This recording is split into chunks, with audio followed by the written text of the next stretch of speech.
Now, if 13 minutes seems like a waste of your time, I wouldn't blame you. And wait, just don't run away yet. It's fine if you watch each section at a time, digest the minute that you've watched, then come back to learn more about each period in the history of British literature. But if anything, it'd be best if we started where it all began, with the Old English Anglo-Saxons. So today we all know that Anglo-Saxon refers to English descent, but historically it referred to the German tribes in Britain since 450 AD and all throughout the Old English period. That is until they were conquered in 1066 by William the Duke of Normandy, and since then there have only been 4 Old English manuscripts connecting us to the first, albeit unusual, literary greats. See, Old English poems used alliteration rather than rhyme to smooth out a poetic flow, and were quite fond of the kenning, where a simple noun like the sun or the sea was made figurative into terms like sky candle or fish road. While figurative in poetry, the Anglo-Saxons were very literal in their prose writings in order to log information, make religious scriptures, and translate Latin texts into Old English, rather than, writing novels. Yet in Middle England, literature starts looking familiar, with more non-religious topics being explored with lyrics and rhyme, introducing the hot fads of springtime and romance, and writing in few lines with no plot. Since Normandy was in power, poets decided to be friendly and use techniques like the French meter, focusing on the number of syllables in each line. Most poems were also written from a middle-class perspective, possibly a planned way of presenting monarchs and peasants from a bystander's point of view, or maybe just because the writers themselves were middle class. While both could be true, it's pretty unlikely that these works were written in English, since Latin was the popular language for literature at the time. And since everyone important spoke French, the very few English prose written were quite trashy, since those willing to write in English were the uneducated, commonly women who only knew English. From 1500 to 1660, the Renaissance is only really known for what happened at its start and end, beginning in the Elizabethan age from 1558 to 1603 during the reign of Queen Elizabeth I, with a kickstarter to English drama through the birth of Shakespeare's career. Then came Shakespeare's death and the King James Bible in the Jacobean age from 1603 to 1625 under King James I, and then the somewhat unremarkable reign of King Charles I during the Caroline age from 1625 to 1649.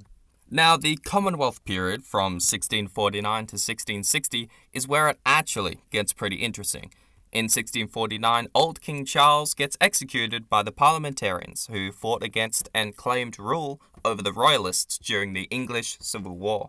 After appointing Oliver Cromwell as their ruler, he banned public plays to restrict the once mainstream Roman Catholic content favoured by the royalists. Since dramas were placed on permanent postponement, a redirection of creative efforts allowed political and prose writings to flourish. Now, the following neoclassical period kicked off with the Restoration from 1660 to 1700, where the Stuart monarchy reclaimed English rule and brought plays back into theatre to make room for Restoration comedies, to take centre stage with their witty sexual innuendos, something still widely popular today. But then came Pope and Swift around 1700 until 1745, who did wonders by mimicking the golden age of Roman Latin literature from the time of Emperor Augustus, which was so noteworthy that this era is known as the Augustan Age. Soon enough, neoclassicism started butting into everyone's minds during this final age of sensibility, from 1745 to 1785.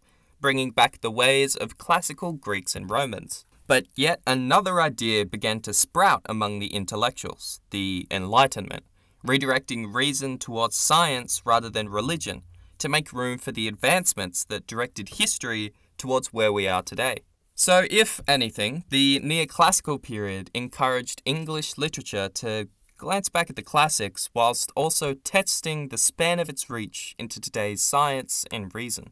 Then things get a bit fuzzy around the Romantic period because no one actually knows when it began. Whether you say 1785 after the Age of Sensibility, the French Revolution in 1789, or the lyrical ballads of 1798, it was sometime around here that the Romantic gears really started turning. And because there's no term for a time between periods, we'll say here that it began around 1785.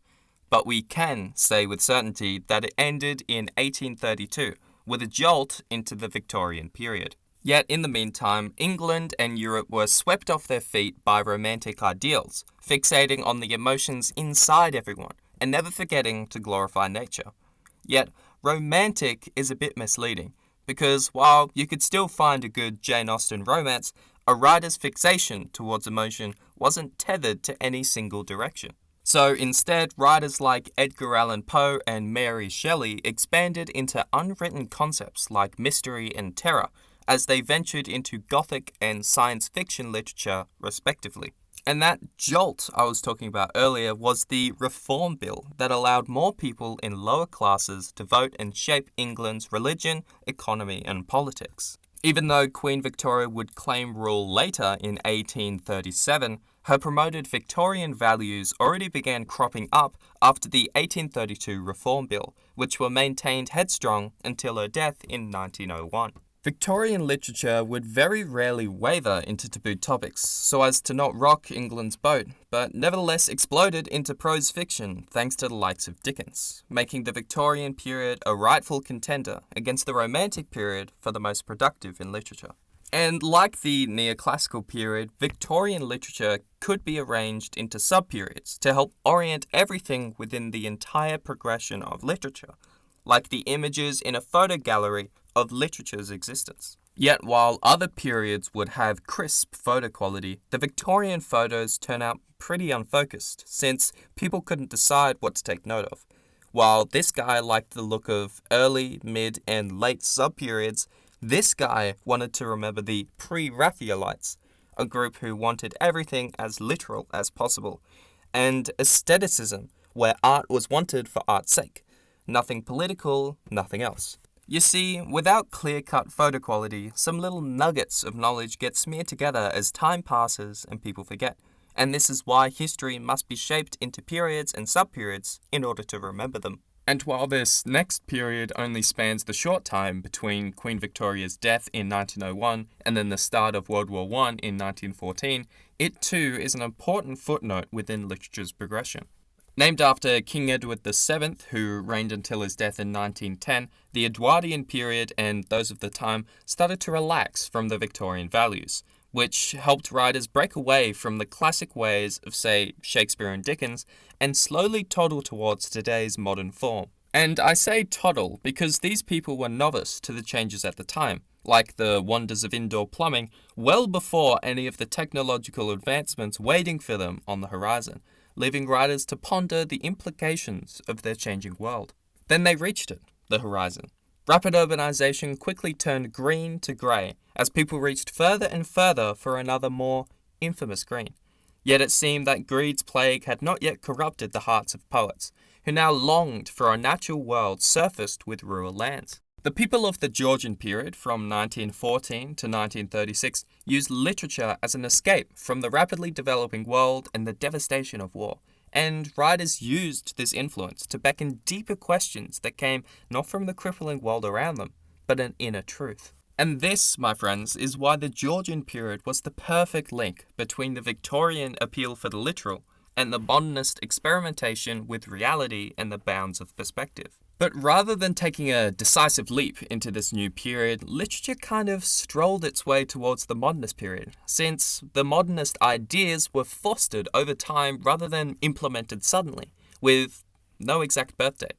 So while the dawn of modernism isn't clear-cut, 1914 and the early 1900s is generally agreed as a pretty good estimate. And as the modernist movement grew, writers were only really searching for one thing: the truth. Something so innate within all of us, yet so ultimately out of reach. Because, well, spoiler alert, no one really found that one single truth. They looked high and low throughout the individual to study internal qualities and expanded their perspective across alternate forms of literature, but to no avail.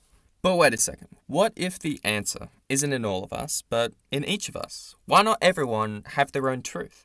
And while modernism never specifically died off, the rise of postmodernism in 1945 as an answer to these modernist questions sure did budge modernism out of the limelight.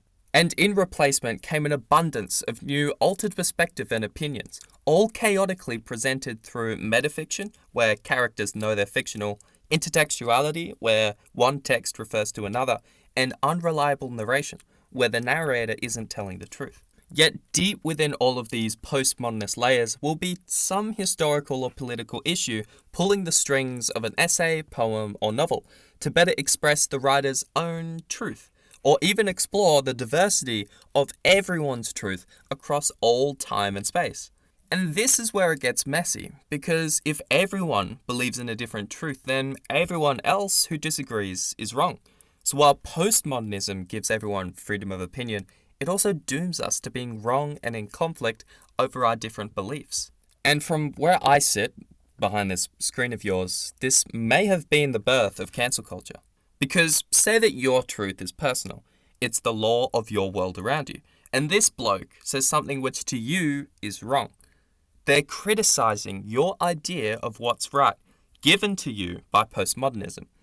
So if you and your like-minded friends all feel insulted by this bloke, then you can shun him, because they're committing a universal crime against everything that's right, aren't they?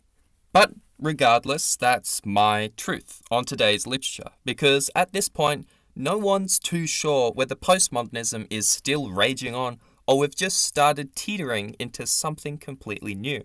And if my supposed truth has offended anyone and you really don't feel like trusting me anymore, please take a deeper dive for yourself into the information behind this whole video in the description below. But if anything, I hope that this brief English lesson has placed you on the right foot forward with some more knowledge for college.